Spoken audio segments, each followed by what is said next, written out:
नमस्ते। आज हम एक ऐसे विषय पर बात करने वाले हैं जो थोड़ा संवेदनशील तो है, लेकिन आज के समय में बेहद जरूरी है।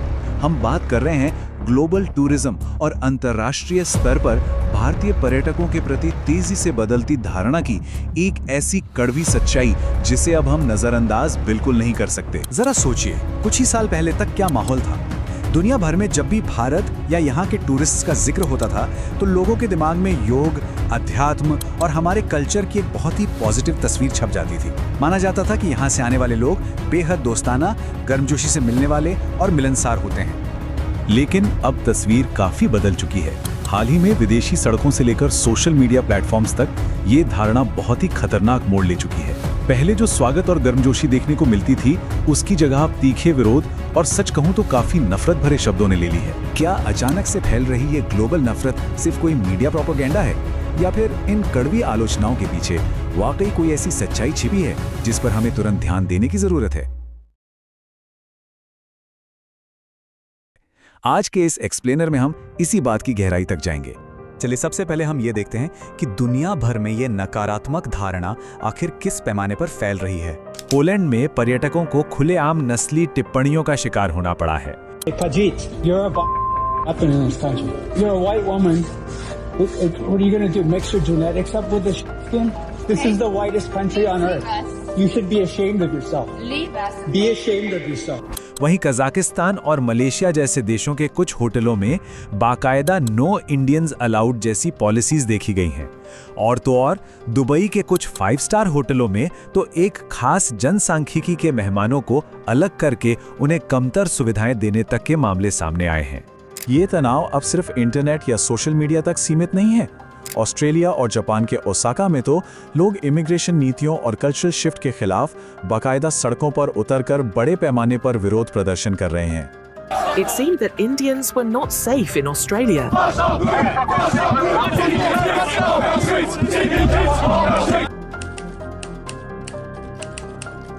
एक तरफ हम तकनीकी और आर्थिक क्षेत्रों में ग्लोबल लीडर बन रहे हैं, फाइनेंस और मॉडर्न टेक में हमारा डंका बज रहा है, लेकिन दूसरी तरफ जब बात इंटरनेशनल ट्रैवल की आती है तो हमारी प्रतिष्ठा गिरती जा रही है और सबसे खराब पर्यटक तक का ठप्पा लगाया जा रहा है। लेकिन फिर भी जब यही आधुनिक और पढ़ी लिखी डेमोग्राफिक दुनिया घूमने निकलती है तो सोशल मीडिया उन पर कठोर रूढ़िवादी धारणाएं यानी स्टीरियोटाइप्स थोप देता है। अनहाइजीनिक स्ट्रीट फूड खाने की आदतें, साइबर स्कैम से जुड़ाव या फिर बेसिक सिविक सेंस की कमी, कुछ जगहों पर तो सीधे सांस्कृतिक आक्रमणकारी तक का लेबल दे दिया गया है। अब आगे बढ़ते हैं और बात करते हैं कि इस ऑनलाइन नफरत और धारणाओं का हमारी वीजा और पासपोर्ट की ताकत पर असल जिंदगी में क्या असर पड़ रहा है। इसका जो असर रियल वर्ल्ड में हो रहा है वो काफी डरावना है। सिर्फ 2024 के आंकड़ों को ही देख लें तो 1,65,000 शेंगेन वीजा एप्लीकेशन खारिज कर दिए गए। इसे इस तरह से समझिए कि शेंगेन वीजा के लिए अप्लाई करने वाले लगभग हर 6 में से 1 व्यक्ति को रिजेक्शन का सामना करना पड़ा है। और जाहिर सी बात है, इसका सीधा असर लोगों की जेब पर भी पड़ रहा है।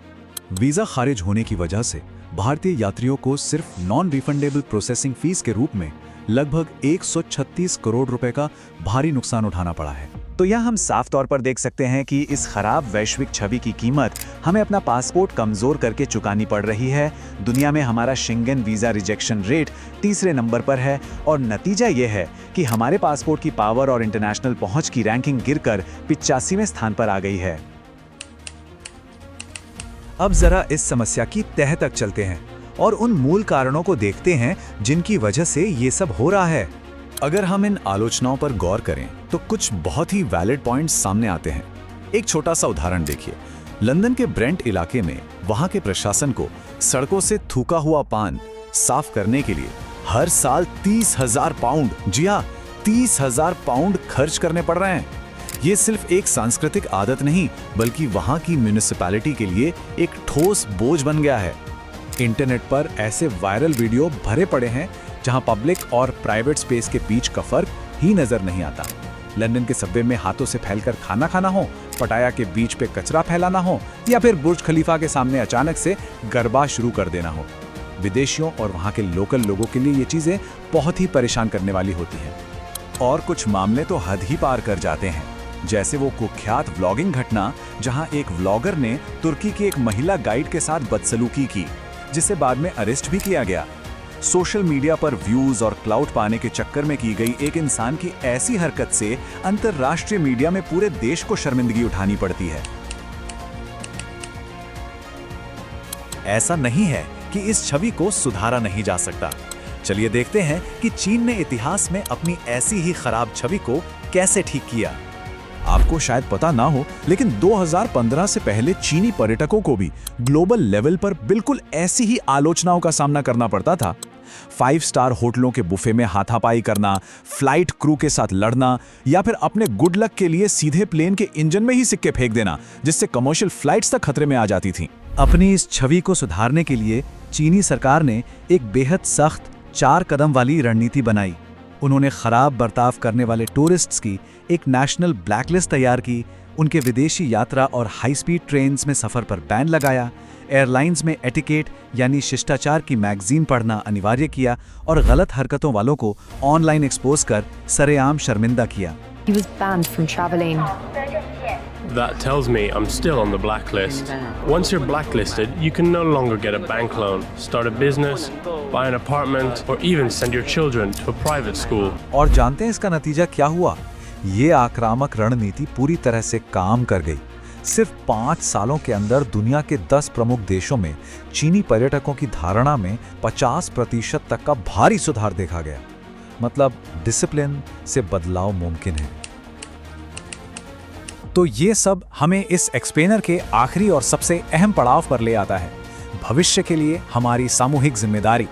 चीन का उदाहरण हमारे सामने है। अगर एक देश सख्त अनुशासन से अपनी ग्लोबल छवि पूरी तरह बदल सकता है, तो अब सबसे बड़ा सवाल यही है, क्या हम एक यात्री के तौर पर यह समझेंगे कि विदेश में रखा हमारा हर कदम पूरे देश को रिप्रेजेंट करता है, या फिर हम इन चेतावनियों को यूं ही नज़रअंदाज करते रहेंगे जब तक कि दुनिया भर के दरवाजे हमारे लिए पूरी तरह बंद ना हो जाएं। इस विश्लेषण में मेरे साथ जुड़ने के लिए आपका बहुत बहुत धन्यवाद।